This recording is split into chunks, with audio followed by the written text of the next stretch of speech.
Karena Emil ini adalah penjaga gawang pertama yang diminati oleh Sintayong. Setelah mendapatkan Marten Paes, Sintayong masih menginginkan Emil Audero. Jika Emil Audero benar-benar dinaturalisasi, siapakah yang akan menjadi kiper utama di timnas Indonesia? Tapi sementara kita lagi menunggu jawaban dari Audero, yang saya ikutin perkembangan di sosial media ini rame banget ya teman-teman ya. Banyak yang pro, banyak juga yang kontra. Tapi alangkah baiknya jika kita mendapatkan penjaga gawang kelas Eropa. Namun, bagaimanakah nasib Marten Paes yang sudah tampil luar biasa bersama skuad Garuda?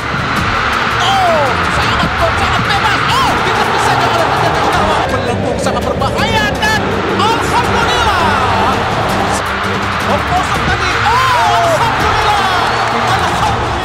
Tidak bisa dipungkiri, hanya dalam 2 pertandingan, Marten Paes tampil luar biasa. Penyelamatan spektakulernya di gawang timnas Indonesia membuat Graham Arnold, pelatih Australia, frustasi hingga dipecat. I'm as disappointed as probably every other Australian is. Tak hanya itu, nasib Roberto Mancini, pelatih Arab Saudi, juga terancam karena kesulitan menembus gawang Marten Paes.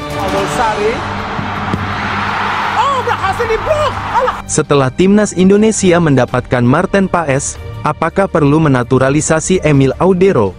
Silakan. Tapi Pak Erik tidak memaksakan, karena Pak Erik sudah mengatakan kemarin, saya tidak memaksakan. Dan saya mulai membayangkan nih, sepertinya Coach Sintayong ingin membangun benteng yang kokoh di timnas Indonesia. Kalau saya sih tentu welcome jika Audero ini memilih untuk menjadi warga negara Indonesia dan membela timnas Indonesia, bagus dong. Tapi tidak ada salahnya juga kita menerima Audero jika dia setuju. Dan menurut saya ada baiknya kita jangan berisik dulu di sosial media sementara ini. Kalau Emil Audero dinaturalisasi, sudah dipastikan Emil Audero penjaga gawang termahal di Asia. Harga pasar Emil Audero saat ini adalah 86 miliar. Sedangkan harga pasar Marten Paes saat ini adalah 26 miliar.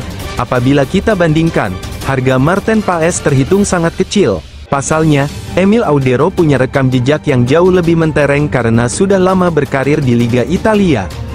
Berarti kita punya kekuatan yang bagus, bukan saja di posisi pemain inti, tetapi juga di posisi pemain yang nanti akan bisa masuk dari bangku cadangan atau yang berada di bangku cadangan.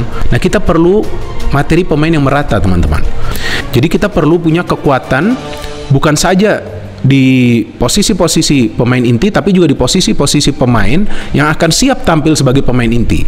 Tergantung sekarang negosiat antara PSSI atau Pak Erik dengan Emil, saya pikir. Kalau seandainya Emil Audero bersedia dinaturalisasi, siapakah yang akan menjadi kiper utama di skuad Garuda?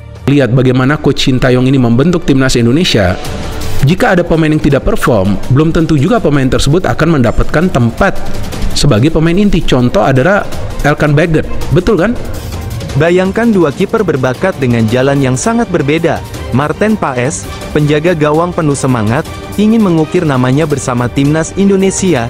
Sementara itu, Emil Audero, lahir di Indonesia, malah lebih memilih mengejar mimpi Piala Dunia bersama Italia. Tapi, apa yang terjadi ketika Emil menyadari bahwa peluangnya di Italia menipis, sementara timnas Indonesia justru semakin dekat dengan Piala Dunia? Mendadak, Emil mulai berubah arah dan mendekati Erick Thohir. Namun siapakah yang lebih berpengalaman antara Marten Paes dan Emil Audero saat ini? Jika bicara pengalaman dari awal karir, Emil Audero memang lebih unggul ketimbang Marten Paes. Namun saat ini, performa Emil Audero sudah mulai menurun. Sementara Marten Paes sedang dalam peningkatan. Perjalanan Marten Paes ya, saya lihat di liga-liga mereka, hampir 78% penalti dapat diantisipasi. Kabar terbaru, Barcelona berpeluang mendapatkan Marten Paes. Hanya dengan sekitar 26 miliar, Blaugrana bisa menambah kekuatan di bawah mister gawang. Jadi pilihan cerdas bagi Barcelona yang ingin menghemat biaya namun tetap mendapatkan kualitas luar biasa. Dengan gaji hanya 4,9 miliar rupiah per tahun di FC Dallas, jauh di bawah kiper utama Barcelona, Marc-Andre ter Stegen, Paes bisa jadi solusi murah tapi berkualitas tinggi. Apakah Barcelona akan mengambil langkah ini? Kita tunggu keputusan besar tersebut. Di sisi lain, Sintayong bahagia, berkat Yong Ki-hun, Dimas Drajat cetak 2 gol.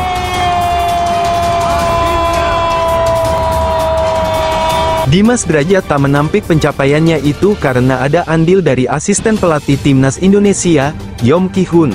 Sebab, kehadirannya bersama tim Merah Putih memang untuk mengasah ketajaman para striker.